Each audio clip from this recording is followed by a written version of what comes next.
estudar a lição 9 hoje, irmãos. Temos alguns pais ausentes aqui, umas famílias, né? Não sei se é o feriado, se é o frio. Dia dos Pais é feriado? Não, né? Domingo? Mas que bom. Nós que estamos aqui e os que porventura estejam assistindo pela internet, nós vamos estar estudando a lição 9. 2 Reis, a partir do capítulo 18.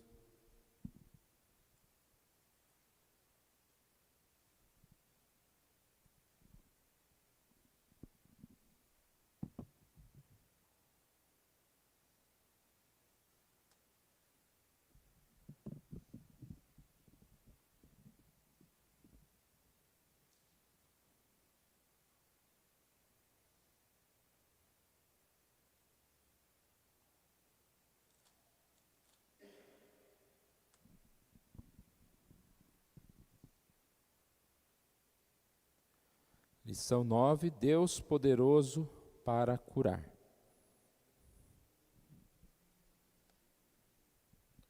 O texto aqui é bem extenso, nós não vamos ler todo o texto, os quase 3 capítulos aqui, mas nós percebemos aqui que trata da história, né, ou do reinado de Ezequias. Ezequias se destacou por ser um homem bom, um homem que, assim, veio para quebrar, remover os altares de ídolos. Se os irmãos lembrarem, na semana passada nós falamos sobre o tema da idolatria, da maldade, como vários povos se voltaram para a idolatria, tanto Judá como Israel. E nós sabemos que, principalmente os reis de Israel, fizeram o que era mal perante o Senhor. E nesse capítulo aqui começa a contar que, enquanto que o reinado de Israel foi levado cativo, primeiro, né, foi levado cativo, o reinado de Judá ainda permaneceu por algum tempo. E dá-se a entender muito relacionado ao reinado de Ezequias, que diz aqui, no verso 3, 2 Reis 18, 3, que ele fez o que era reto perante o Senhor, segundo tudo o que fizera Davi, seu pai. E aí começa a relatar, né, sobre algumas coisas, né? Fez em pedaços a serpente de bronze. Depois fala no versículo 5, confiou no Senhor Deus, confiou no Senhor e buscou o Senhor. Então nós percebemos aqui a diferença. Vamos ler apenas uma parte, que também é importante para nós aqui, que é a doença e a cura de Ezequias, lá no capítulo 20. É 2 Reis, capítulo 20.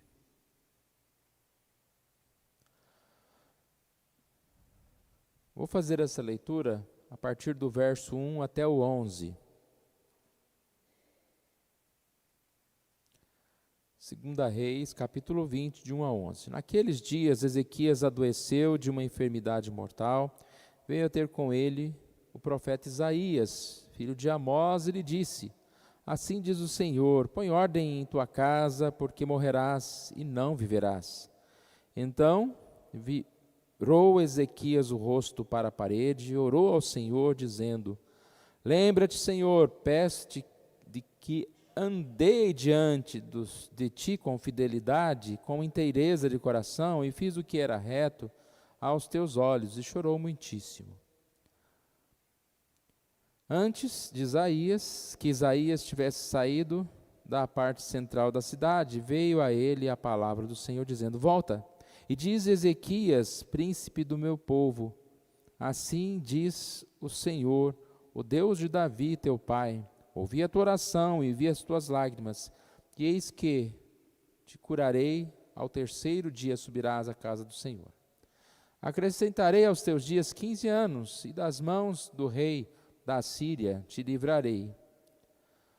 a ti e a esta cidade, e defenderei esta cidade por amor de mim e por amor de Davi, meu servo. Disse mais Isaías: tomai uma pasta de figos, tomaram-na e puseram-na sobre a úlcera, e ele recuperou a saúde. Ezequias disse a Isaías: qual será o sinal que o Senhor me curará? E de que ao terceiro dia subirei à casa do Senhor? Respondeu Isaías: ser-te-á isso da parte do Senhor como um sinal de que ele cumprirá a palavra que disse. Adiantar-se-á a sombra 10 graus, ou os retrocederá? Então disse Ezequias: é fácil que a sombra adiante 10 graus, tal, porém, não aconteça, antes retroceda 10 graus. Então o profeta Isaías clamou ao Senhor e fez retroceder 10 graus a sombra lançada pelo sol declinante no relógio de Acás. Então nós percebemos aqui como Deus abençoou a vida de Ezequias. E uma questão que essa lição vai trazer é como um homem de Deus, um homem como Ezequias, que ajudou no processo aí de que as pessoas não se tornassem idólatras, que as pessoas voltassem para o Senhor, um homem que confiou no Senhor, de repente recebe uma notícia que ele vai morrer, né? E aqui é até uma lição importante para que a gente tenha essa ciência, né, de que a vida aqui é para todos nós, as dificuldades, os problemas, enfermidade e morte. Está relacionado à vida de todos nós, né? Não somente daqueles que são ímpios, mas da mesma forma que morre o ímpio, morre o justo. E nós percebemos que, neste caso, Deus deu a oportunidade dele viver mais 15 anos, mas 15 anos iam passar também, né? E nós percebemos que uma lição que a gente tem é sobre a questão de nós não andarmos ansiosos, não desanimarmos diante das dificuldades, mas confiar no Senhor e orar ao Senhor, fazer o bem. Ezequias tinha aqui como chegar a Deus em oração, porque ele se considerava, né, e ele era um homem bom, fazer o bem e descansar no Senhor. Uma outra coisa que a gente vai ver na lição é que a morte, ela está relacionada ao pecado, e ela fala do pecado, que a maior crise, ou a maior enfermidade que nós temos é o pecado, e dessa nós devemos cuidar, buscando o Senhor. Não é um remédio físico, mas é buscando ao Senhor.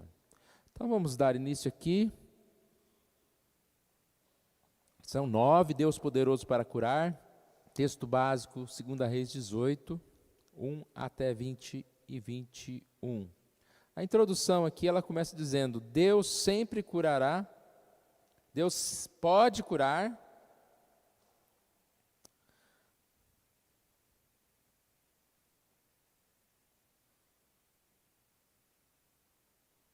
Deus pode curar e cura sempre que sua vontade ordena isso para sua própria glória. Essa foi a experiência do rei Ezequias.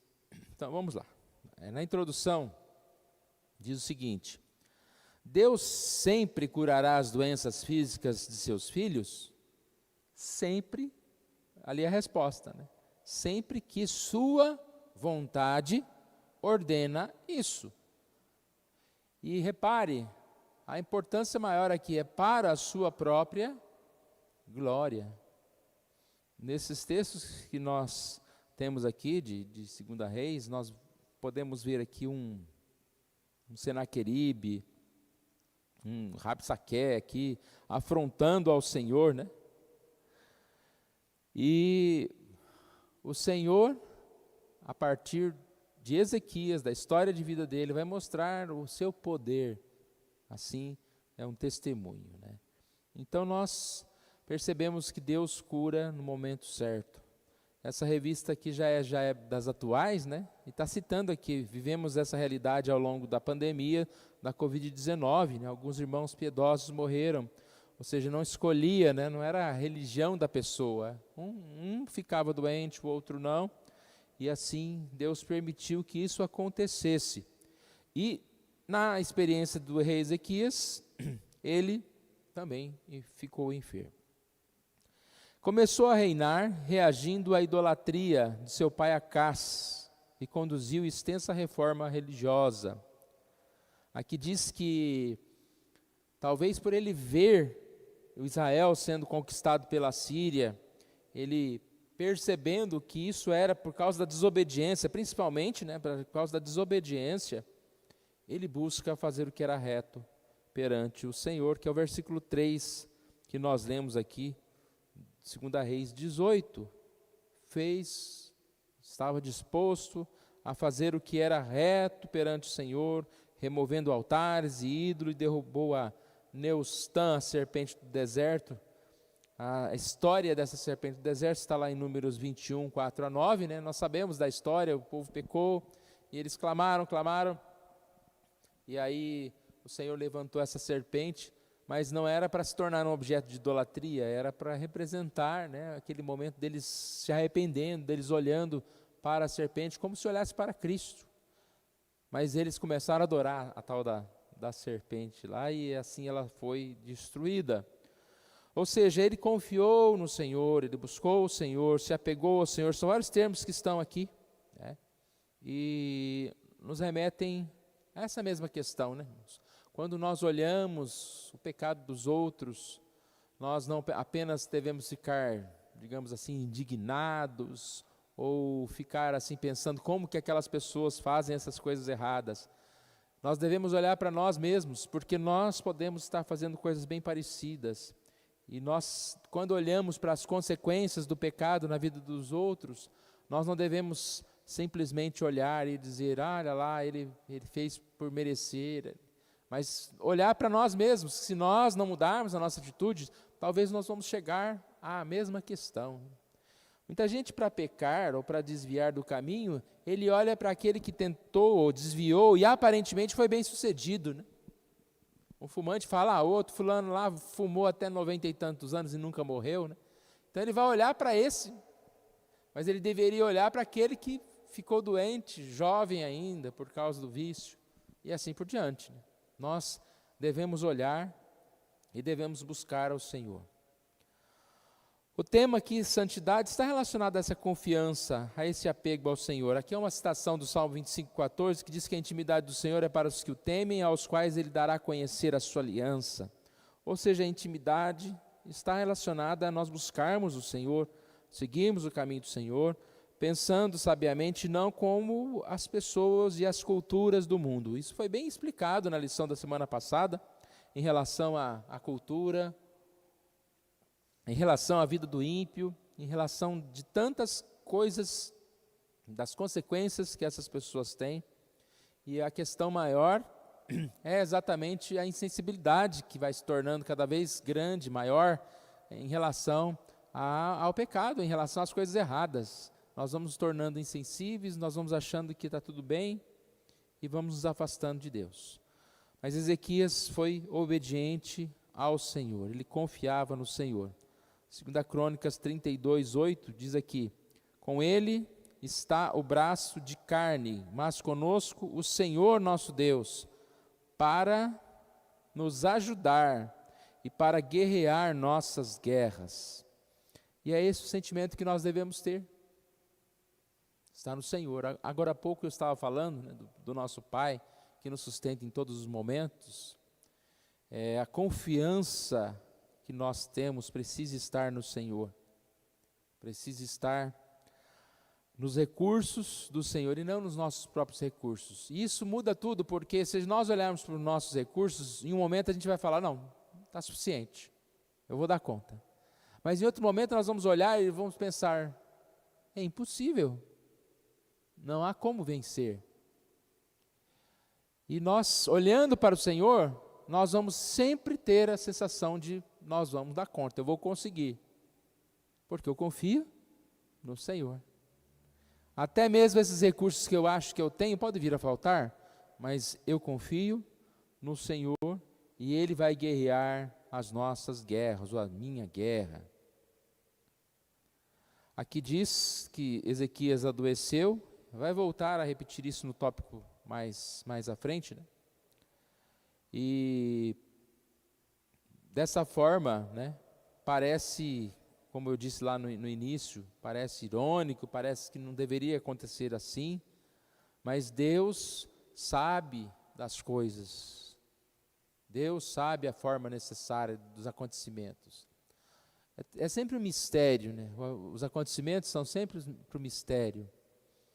Uma das questões que eu vou falar hoje à noite é a questão da conversão. Falamos que a regeneração é uma obra do Espírito Santo. Mas como que o Espírito Santo faz isso? É um mistério. Lá diz na Bíblia que o vento sopra onde quer, nós não sabemos para onde vai, ou de onde veio. E assim também é a nossa vida. As questões que nós passamos, né? Não há uma, sempre vamos entre aspas colocar a palavra, não há uma lógica. As questões da nossa vida, elas são talvez diferentes do que nós poderíamos imaginar. Muito diferentes do que nós poderíamos imaginar.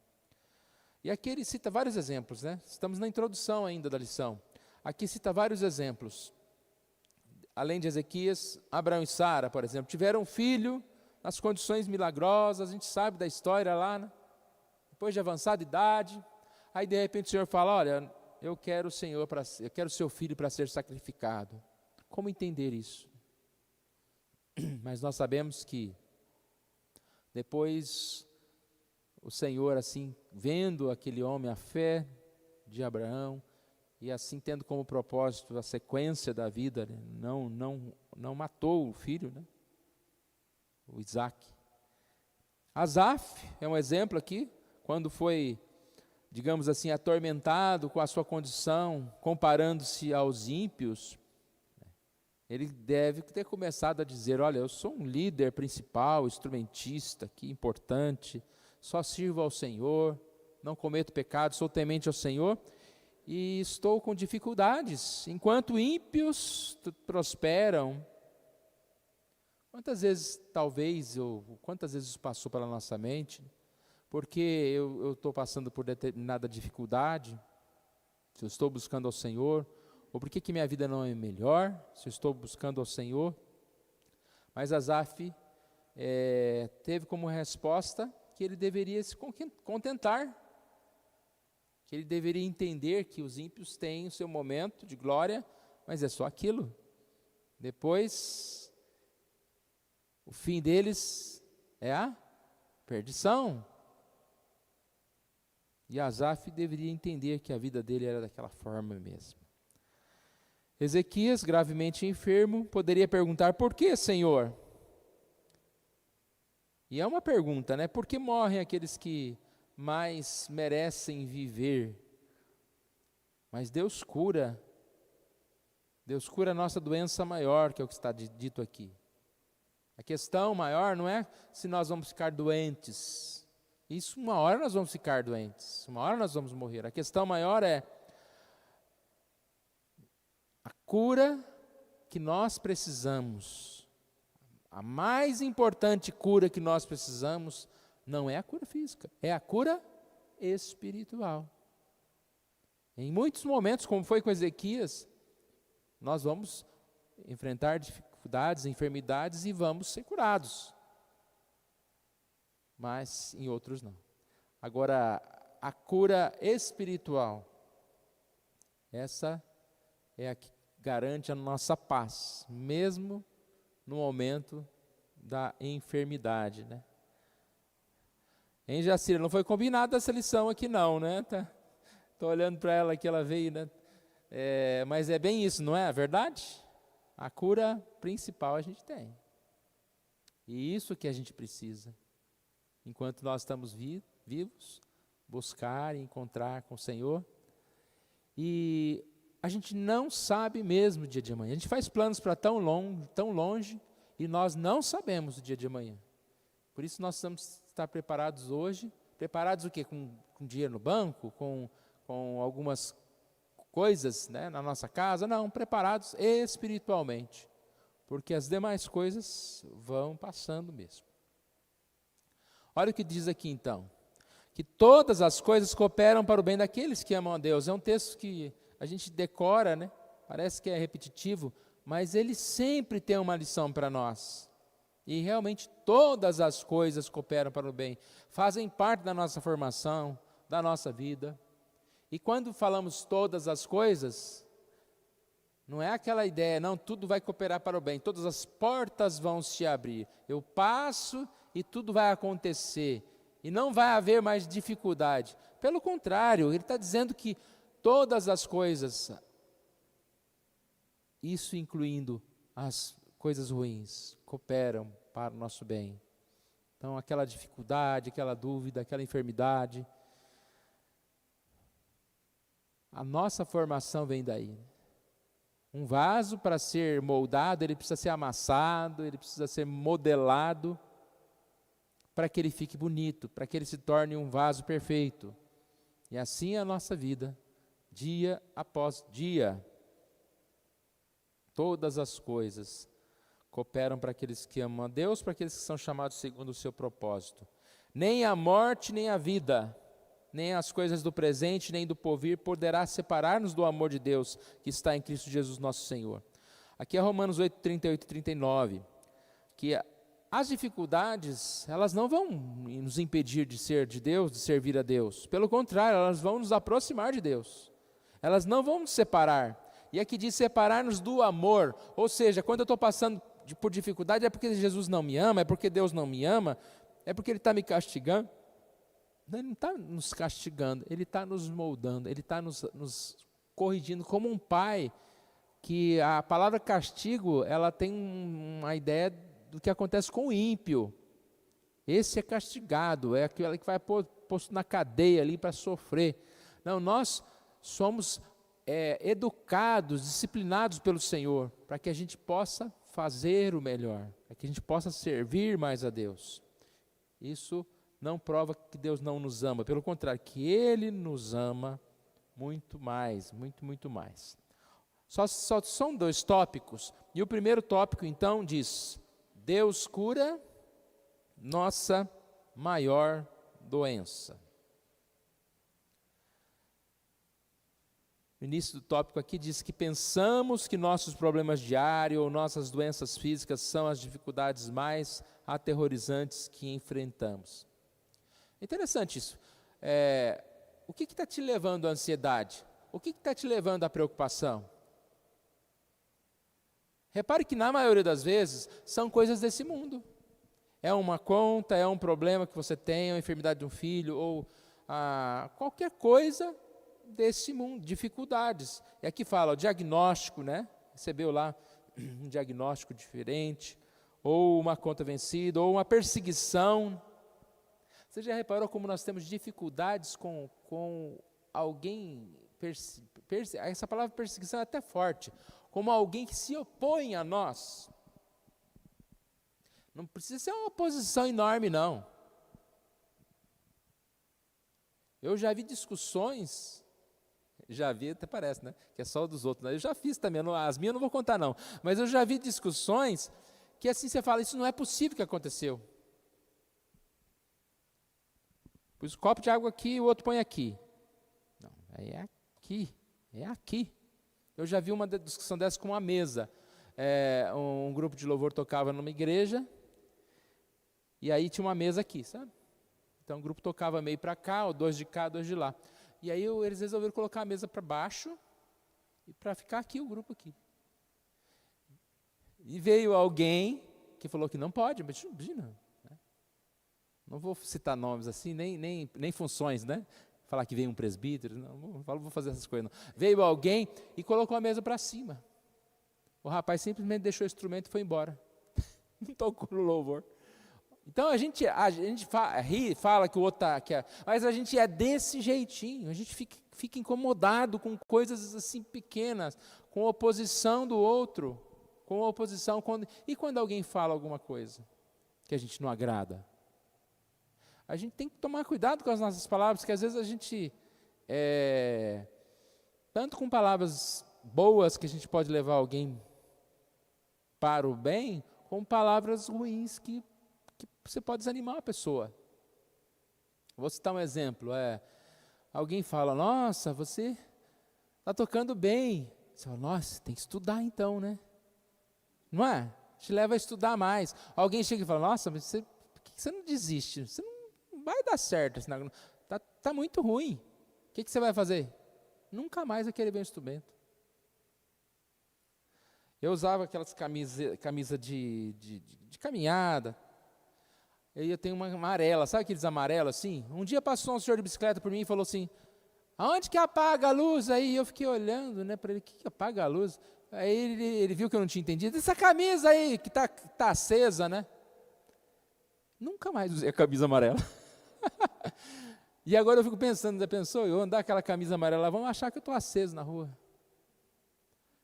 Então, às vezes, certas palavras, isso não tem problema eu não usar a camisa amarela, mas certas palavras, a gente causa um mal para alguém que a gente não imagina. E outras palavras a gente pode causar o bem, a gente pode fazer o bem para a pessoa. Então aqui diz, às vezes nós estamos aterrorizados com as dificuldades que enfrentamos, sem parar para pensar que a dificuldade maior ou algo mais importante é a nossa relação com Deus, é a nossa vida com Deus. Isso tem nos preocupado, quanto nós estamos, digamos assim, perdendo o sono, porque a gente não está buscando o Senhor como devia. Aí você perde o sono porque está com problema com o irmão, né? Fulano falou que eu sou feio, ele nem dorme de noite. Né?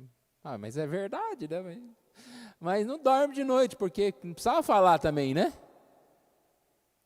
Então a gente fica angustiado com coisas que não deveríamos, como Asaf ficou preocupado, e Deus falou, olha, você é um homem de Deus aqui, você é um homem que está aqui no templo, que privilégio que você tem de cantar, né? Aquele ímpio, ele está lá no mundo, ele tem privilégios, né? Seus carros importados, e depois, o fim deles é perdição. Então aqui diz, todavia, as escrituras dizem que a maior doença que temos, incurável, do ponto de vista médico ou psicoterapêutico, é o pecado. Não há medicamento ou terapias humanas capazes de curar o pecado. O pecado, diferentemente das doenças físicas, é totalmente espiritual, embora afete também o nosso corpo inteiro. O remédio é espiritual. A gente pode buscar ajuda, né? Com um pastor, ou com alguém, com um conselheiro, com alguém que venha nos dar ajuda. Mas a ajuda é espiritual.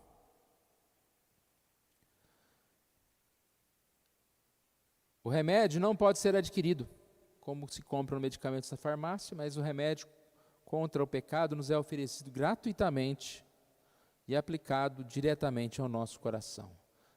Nós podemos, assim, buscar esse tratamento, né? Fazer um retiro espiritual, ficar um tempo a sós com Deus, buscar a cura para a nossa enfermidade espiritual. Segunda Reis 18:12, mais uma vez está relembrando que o povo estava perecendo porque não obedeceram à voz do Senhor, violaram a sua aliança. Uma vez tendo obtido sucesso contra Israel, a Síria avançou contra Judá. Então aqui ele está já falando, Segunda Reis 18, sobre o que aconteceu com Israel, que eles foram tomados. Que isso foi de exemplo para que Ezequias mudasse a sua própria questão, a sua própria vida. Então é o exemplo que a gente vê. Aqueles que estão buscando, os ímpios que estão buscando o pecado, o que acontece com eles? Às vezes a gente olha que eles estão prosperando, mas a gente não olha que a vida deles está acabando, definhando espiritualmente, e que eles estão prosperando nada, é uma prosperidade passageira. A história é muito, muito rápida, que a gente vai perceber que aquele que foi no pecado e aparentemente cresceu, logo ele vai desaparecer. Então ele diz aqui o texto, que Ezequias, qual foi o caminho que Ezequias tomou para servir a Deus? 2 Reis 19:1 fala que Ezequias, tendo o rei Ezequias ouvido isso, rasgou as vestes, cobriu-se de pano de saco e entrou na casa do Senhor.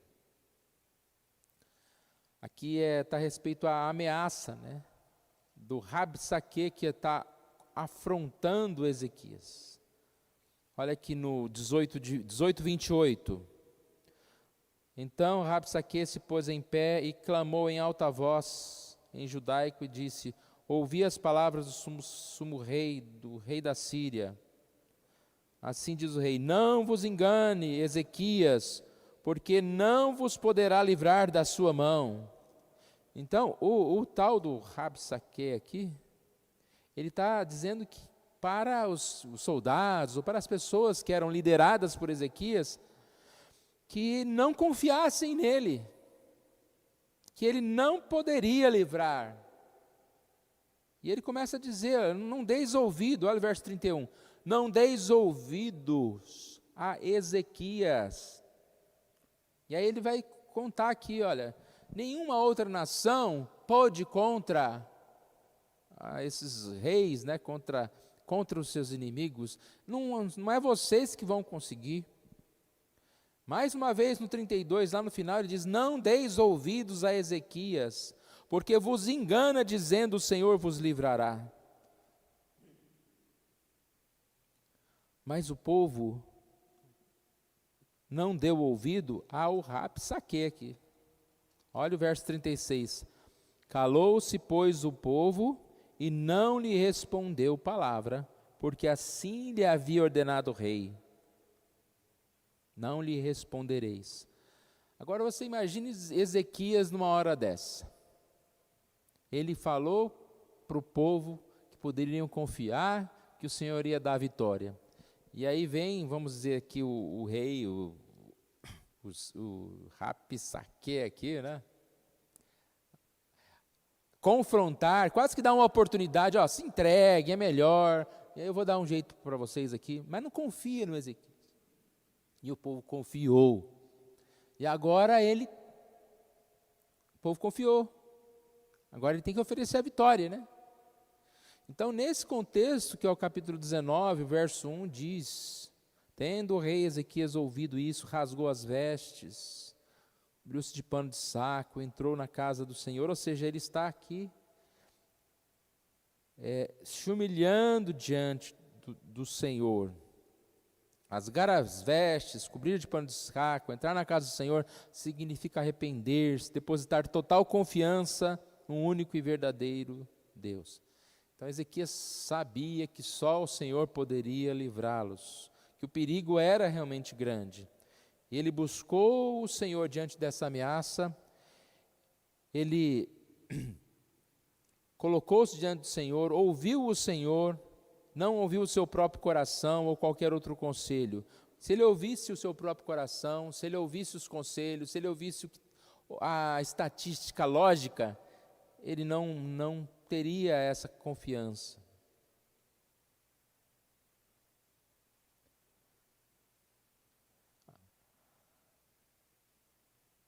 Rabsaque debochou da fé, isso que nós já falamos, na 2 Reis 18:32.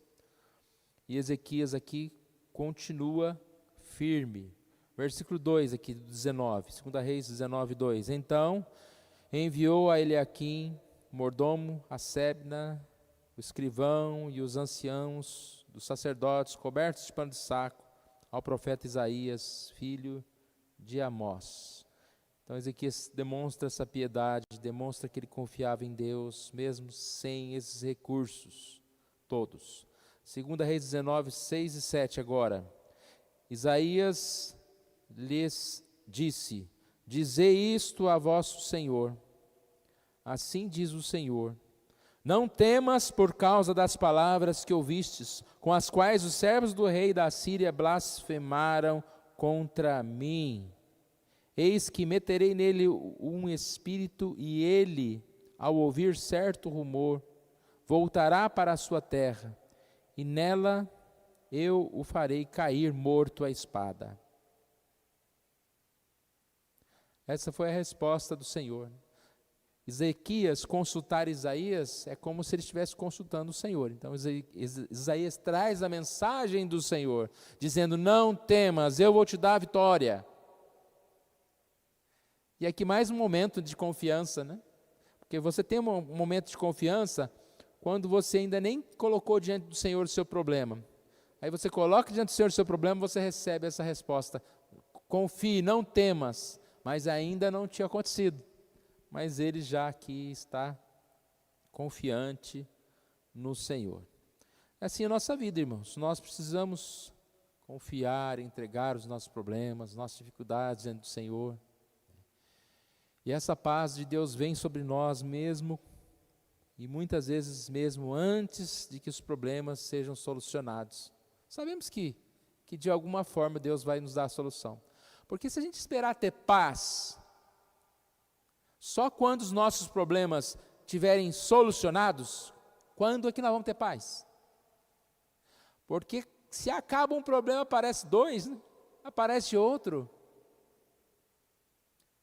E nós somos tão frágeis que onde nós passamos, nós vamos confrontar ou defrontar com barreiras, grandes ou pequenas. Às vezes eu acredito que as barreiras grandes, elas às vezes são até mais fáceis de se controlar, de se dominar, porque nós sabemos que nós dependemos totalmente do Senhor. Às vezes outras menores, nós ficamos assim, desanimados, né? É igual a questão da dificuldade, né? Quantas vezes uma pessoa que tem mais dificuldade, tem mais paciência, do que uma pessoa que tem muitos recursos? Talvez você vai numa fila de uma lotérica, num lugar que tenha muitas pessoas humildes, lá está até mais calmo do que uma fila lá no aeroporto, lá que o povo está se batendo. Você vê, às vezes parece uns vídeos, o povo está batendo, quebrando um ao outro lá. Quebrando por quê? Porque meu voo está atrasado. Que privilégio que você tem de voar, né? Agora atrasado. E o outro lá, com o resto do dinheirinho dele para pagar a conta de luz, lá está conversando e contando piada na fila da lotérica. Às vezes tem mais paz do que o outro, que tem muitos recursos. E assim nós podemos pensar, né, que nós devemos confiar, não quando os problemas já estiverem solucionados, mas quando nós entregamos eles nas mãos de Deus. Porque lançar nas mãos de Deus é exatamente confiar, entregar ao Senhor. Ezequias buscava o Senhor, e aqui fala que não é apenas confiar no Senhor, mas também buscar a santidade, porque aqui, como que ele buscou o Senhor? Confessando os pecados. É interessante isso. Como que a gente vai pedir alguma coisa para o Senhor? Primeiro a gente tem que se debruçar e pedir perdão para Deus. Porque a intimidade está relacionada com o nosso temor de Deus. E a gente vive num mundo totalmente diferente, né? As pessoas desassociaram Deus da questão da moralidade, ou da vida, ou da questão do obedecer os mandamentos. E quantas pessoas estão aí pedindo a Deus, mas elas não percebem que elas estão distantes de Deus. Como que você vai pedir alguma coisa para alguém que você está distante? Nós precisamos nos aproximar de Deus para pedir para o Senhor as coisas. Terminando aqui o ponto 1, o Senhor é santo e não pode suportar iniquidade. Ele odeia o pecado e expõe publicamente ao desprezo o que cultiva o pecado, a fim de que todos saibam quem é o Senhor. Então o Senhor aqui vai considerando a piedade de Ezequias, e por isso ele vai dar a vitória para aquele povo. Poder de Deus em perdoar e dar a vitória. É isso que é evidenciado nesse tópico.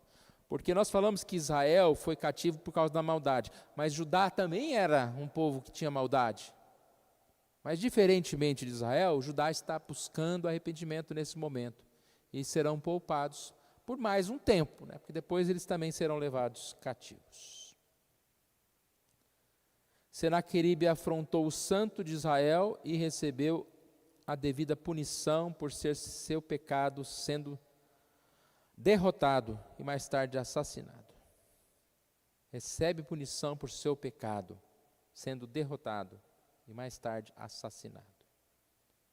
A gente sempre fala, né, que quando alguém confronta o povo, mais do que estar confrontando o povo de Deus, está confrontando o próprio Deus, porque você está assim dizendo que o Deus não pode cuidar, não pode sustentar, né? Então, quando falando de pai e filho, né, quando um filho nosso sofre, de certa forma nós estamos sofrendo porque nós estamos assim sendo como aquele que não cuidou, como aquele que não pôde cuidar, né? E assim Deus, Ele tem nós como seus filhos, e quando alguém confronta, quando alguém vem contra nós, é como se estivesse vindo contra o Senhor.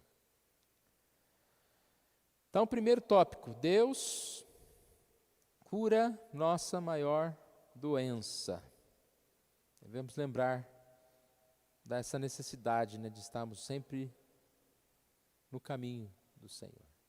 Se alguém quiser nos ajudar, falar uma coisa, completar, perguntar, pega o microfone para mim, por favor.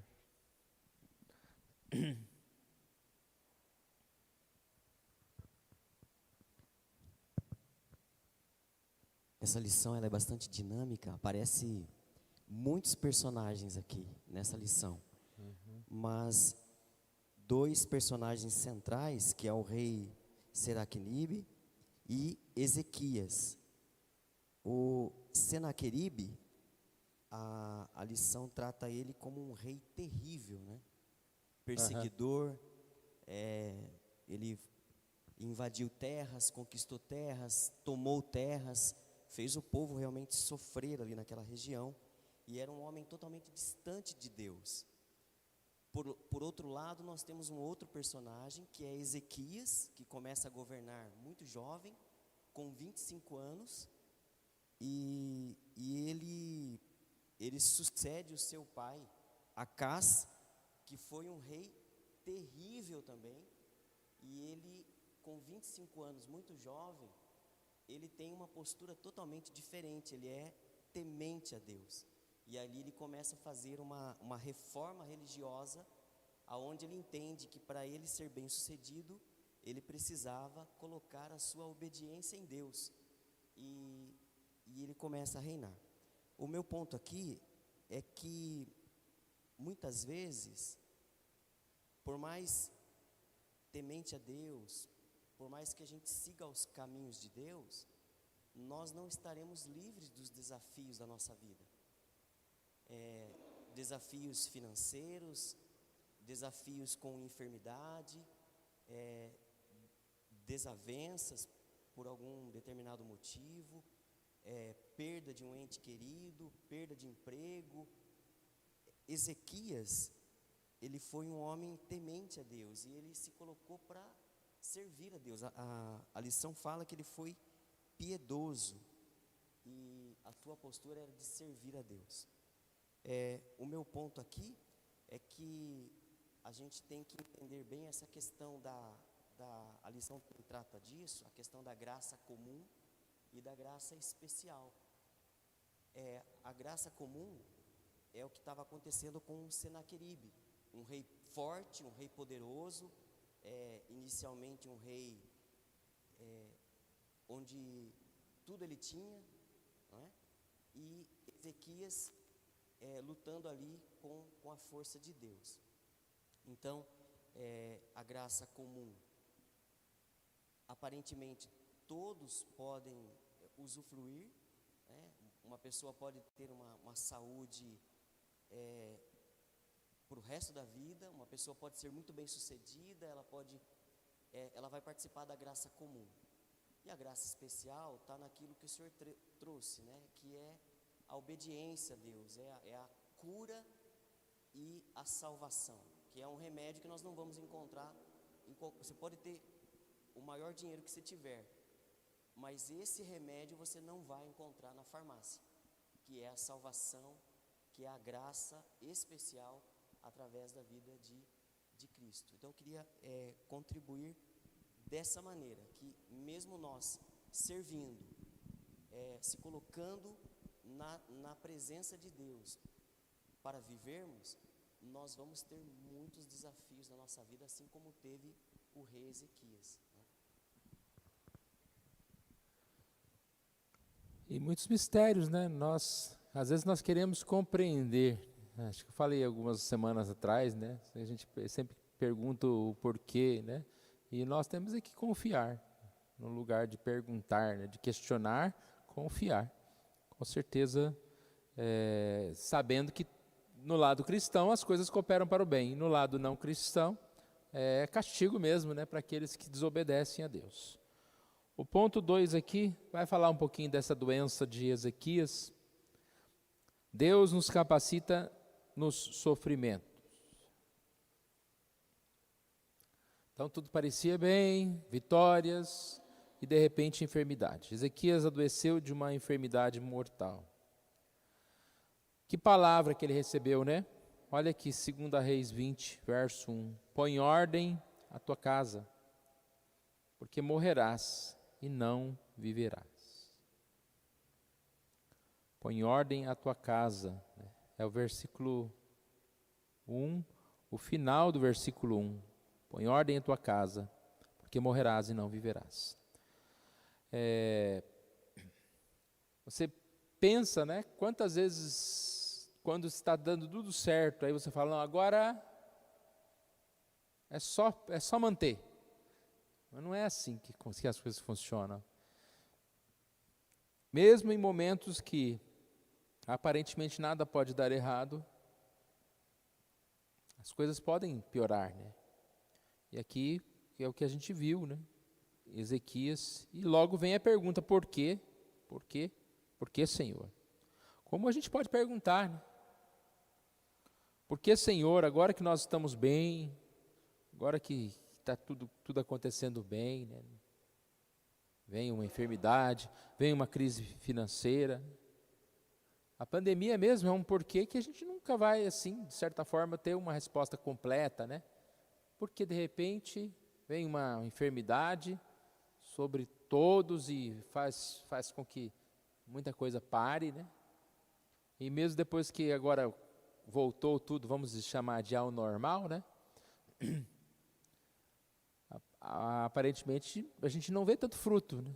As pessoas, às vezes até o contrário, né? Tinha gente que antes da pandemia ia à igreja e depois não veio mais, né? Então a pandemia vai encher as igrejas, agora todo mundo vai repensar e vir para a igreja. Então, a gente fica tentando uns porquê, mas está na mão de Deus. A gente é muito pequeno em relação a Deus, aos caminhos, aos propósitos de Deus. Que é isso que a gente percebe nessa lição.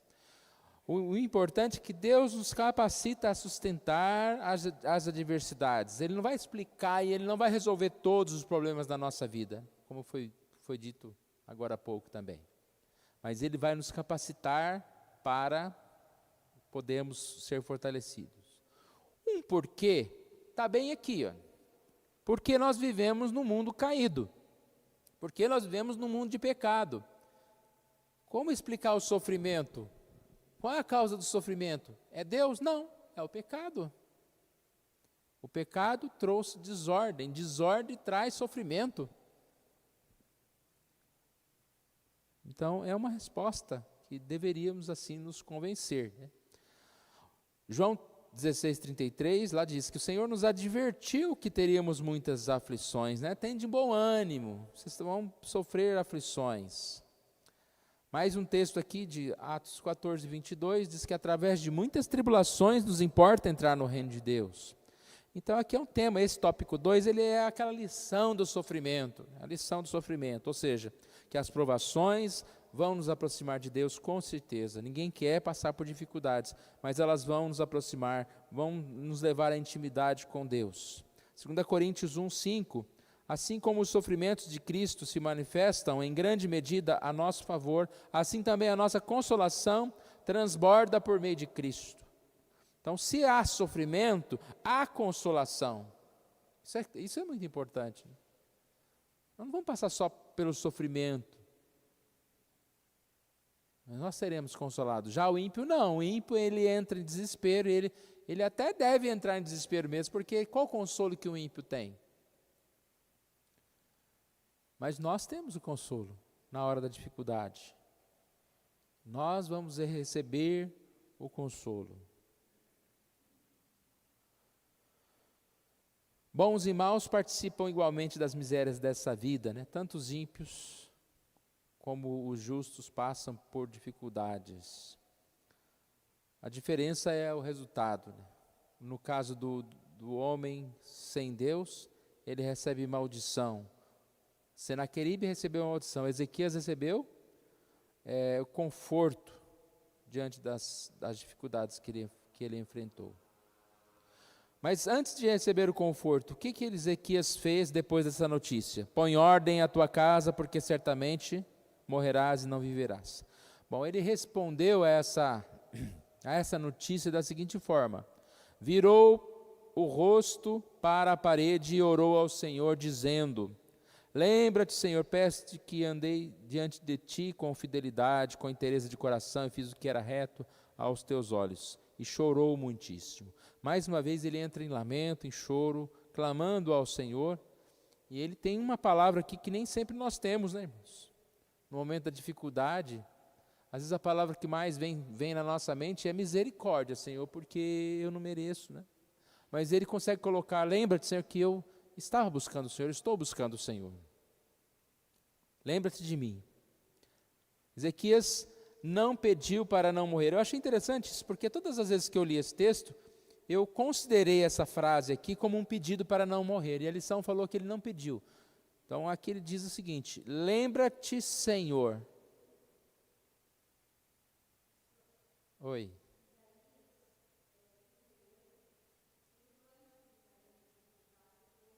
Aham.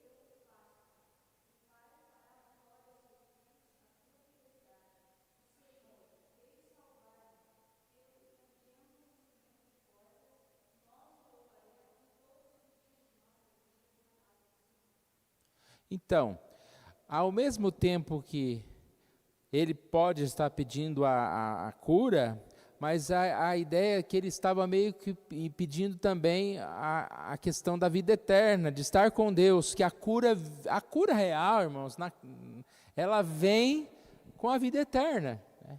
A ressurreição. Essa é a verdadeira cura. Enquanto nós estamos aqui, tem uma gripinha, uma dor de garganta num dia, depois ela sara, outro dia você está lá tossindo de novo, né? Vai e volta, são as enfermidades, a gente não vai ter restabelecido a saúde, pelo contrário, quanto mais passa o tempo, nós vamos envelhecendo e a nossa saúde ela vai se debilitando, nós vamos enfraquecendo fisicamente, né? Não há como você falar assim: Senhor Jesus, eu quero ser jovem de novo, me volte aos 20 anos, né? Eu quero ter a visão novamente perfeita. Eu não quero ter dificuldade para ler a Bíblia, Senhor Deus, está me atrapalhando. Então, são orações que Jesus pode fazer um milagre de repente e fazer alguma coisa assim extraordinária. Mas, na sequência natural, nós estamos caminhando para a morte mesmo, né? Então, aqui nesse momento, quando a lição diz: Ezequias não pediu para não morrer, mas para que o Senhor lembrasse dele, eles colocam aqui, né, como essa ideia de se lembrar. Até mesmo o pedido do ladrão na cruz, que ele não pediu nada desse mundo, mas ele diz que o Senhor lembrasse dele no seu reino. O ladrão da cruz podia pedir para Jesus: Jesus, então me livra aqui, já que o Senhor não vai descer da cruz, né?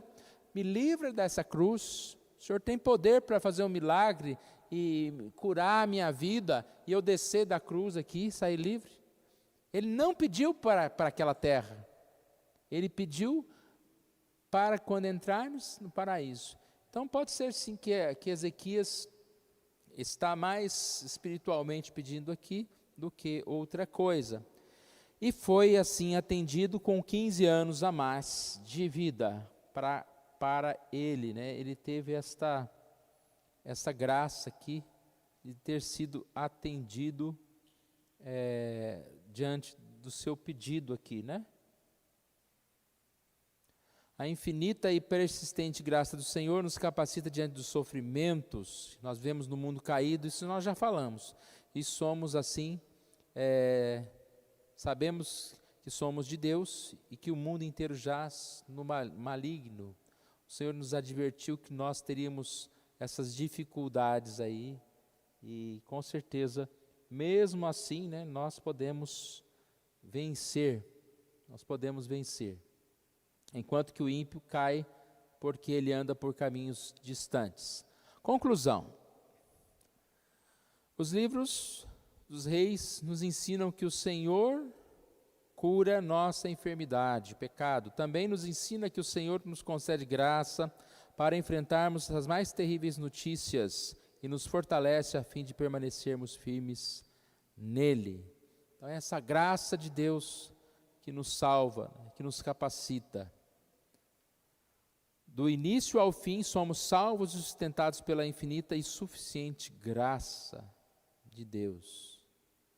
A lição vai trazer, né? A palavra graça de Deus que nos sustenta, mesmo em meio às dificuldades, às enfermidades. O que o Senhor quer de nós? Que nós estejamos andando em humildade, que nós estejamos andando em sinceridade, em obediência ao Senhor. Isso vai, então, fazer com que a gente não tenha problema? Não. Com certeza vai evitar problemas, né? Porque muitos dos problemas que as pessoas enfrentam aí é pela sua falta de obediência, falta de andar no caminho do Senhor. Mas não vai eliminar todos os problemas. Um exemplo, né? Você anda no trânsito, você anda certinho. Há mais possibilidade de você não cometer um acidente do que aquele maluco que passa correndo. Mas às vezes você está certinho lá no trânsito e vai enfrentar um acidente, alguma coisa assim. Mas o que é importante? Ande humildemente com teu Deus, vive na graça de Deus, confiante. E assim nós somos sustentados pelo Senhor. Que Deus nos abençoe, nos fortaleça mais e mais, né? E aí a gente vai continuar na próxima semana, a lição 10.